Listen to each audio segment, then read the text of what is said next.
안녕하세요. 김태훈의 현명한 투자자 방송 시작하겠습니다. 오늘은 대동에 대해서 좀 말씀을 드리겠는데요.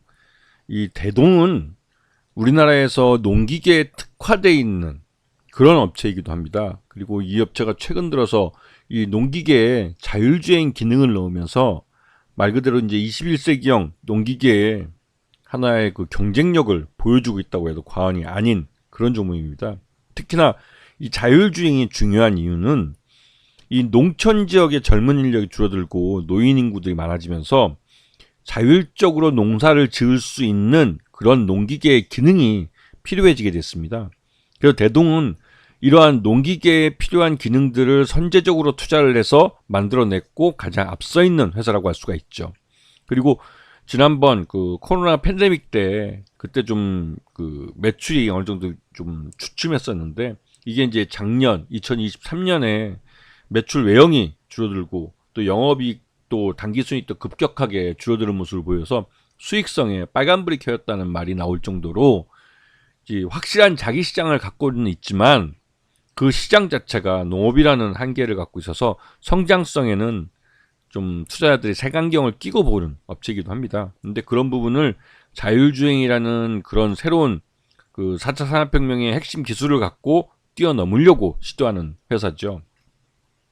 여기다 그러고 보니 자율주행 관련 기술을 갖고 있으니까 당연히 로봇 솔루션과도 연결이 됩니다. 그리고 포스코와 함께 대동은 특수환경용 임무수행 로봇 솔루션을 개발하는 협약을 맺었습니다. 이런 걸 포스코라는 대기업을 이 대동도 물론 이 농기계 쪽에서는 대기업이긴 한데 그래서 둘이 손을 잡으면서 나름대로 로봇 솔루션에 대해서도 기대감을 갖게 하는 회사죠. 그래서 작년 2023년 실적을 보면 전체 매출의 90%가 농기계에 몰려 있습니다. 특히 트랙터는 우리나라뿐만 아니라 미국, 그다음에 다른 유럽에서도 이 트랙터가 가장 많이 만들어서 팔리고 있는 그런 쪽이죠. 그래서 작년 매출액 같은 경우는 코로나 때도 1조 1천억, 그다음에 코로나 벗어나기 시작한 2022년에는 1조 4천억. 근데 이게 그 작년 2023년에는 1조 4,330억으로 재작년보다도 매출 외형은 줄어들게 됐어요. 그러다 보니까 영업이익은 882억에서 654억으로 급감을 했고 당기순이익은 재작년 2022년 384억 비해서 119억으로 아주 반토막이 나버렸죠. 그러다 보니 이 대동의 주가도 그 박스권에 갇혀서 제대로 올라가지 못하고 있는 상황입니다.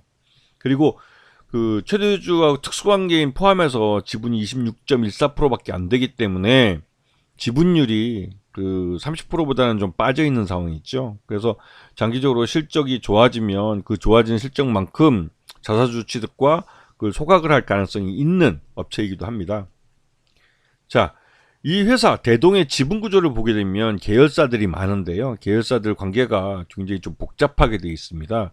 대동이 가장 핵심적인 지주회사 역할을 하긴 하지만 이에 카이오티 골프랑 이런 쪽에 그 뭐랄까 지분 관계가 몰려 있는 이런 부분이 좀 불투명하고 좀 투자자로 좀 하여금 약간 좀 불안하게 만드는 측면이 있죠. 이러한 그 복잡한 지분 구조를 보다 단순화해서 지주회사로서 확실하게 대동의 위치를 잡아줘야만 대동은 재평가를 받을 수 있는 그런 그 지분 구조의 취약성 때문에 이게 좀 저평가되고 할인되는 주가의 발목을 잡고 있는 요인이 되고 있습니다.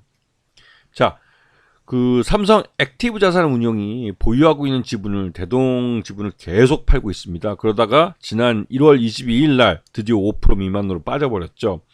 그래서 더 이상 이제 삼성 액티브 자산운용은 대동에 대해서 보고 의무가 없어졌습니다. 그래서 1월 달 이후로 나머지 지분을 다 팔아치웠을 가능성이 높다는 것이죠. 그렇게 되면 지난 1월 들어와서 주가가 계속 흘러내리는 걸 볼 수도 있습니다. 이 주가가 흘러내린 것이 바로 삼성 액티브 자산운용의 지분이 매각이 되면서 시장에 매도되면서 그 물량을 받아가면서 주가가 흘러내려버린 거죠. 그래서 13,000원대까지도 주가가 흘러내렸었는데 이 대동은 지금 아까도 앞에서 볼 수 있겠지만 매출 외형이 줄어들고 또 당기순이익이나 영업이익이 급감하는 수익성에 빨간불이 들어온 상황입니다. 그러면서 이제 자율주행이나 이런 연구개발에는 돈이 많이 들어가는데 매출이나 이런 부분이 좀 취약한 측면이 있죠. 요번에 북미 지역의 그 법인장들을 대거 갈아치웠습니다. 그래서 미국 지역에 나름대로 이제 이 농업, 미국 북미 지역의 농업지대에 이 대동에 트랙터나 이런 자율주행 기능이 들어와 있는 그 고부가가치 트랙터를 더 많이 팔기 위해서 요번에 이제 북미 지역 법인장들 갈아치우고 좀 이 영업망을 대대적으로 손을 봤습니다. 그래서 북미 지역을 중심으로 해서 또 수익성이 개선되기를 또 지켜봐야 될 것 같고, 특히나 이제 아프리카 지역, 아프리카 정상회의도 이제 우리나라에서 열리게 되는데, 그 아프리카 지역에 대한 농업용 기계, 농기계는 트랙터나 이런 걸 농기계들을 수출하는데 좀 마케팅 그걸 걸 것 같습니다. 그렇게 되면 나름대로 그렇게 해서 수익성이 얼마나 개선되는지를 좀 확인해 보셔야 되는데, 이 대동 자체는 대동 기어나 갖고 있는 자회사들이 진짜 똘똘한 회사들이 많습니다. 자율주행 기능이 들어간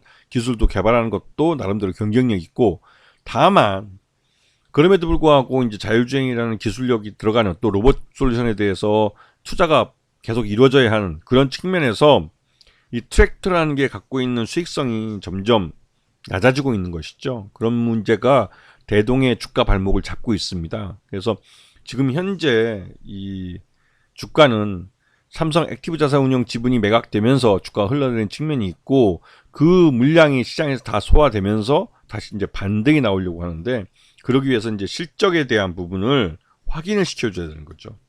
이번 1분기 실적이 나름대로 개선된 모습을 보여준다면 대동의 주가는 다시 우상향하는 차트를 그릴 가능성이 큽니다. 하지만 아직까지 삼성 액티브 자산운용이 주식을 팔고 나간 걸 봐서는 조금 불안한 측면이 있죠. 그렇기 때문에 이런 종목들은 실적을 확인을 하시고 들어가는 게 가장 유리합니다. 차트 모양만 예쁘다고 해서 들어갔다가는 자칫하다가 물려버릴 수 있는 것이죠. 아시겠죠? 자, 오늘 방송 여기서 마치겠습니다. 감사합니다.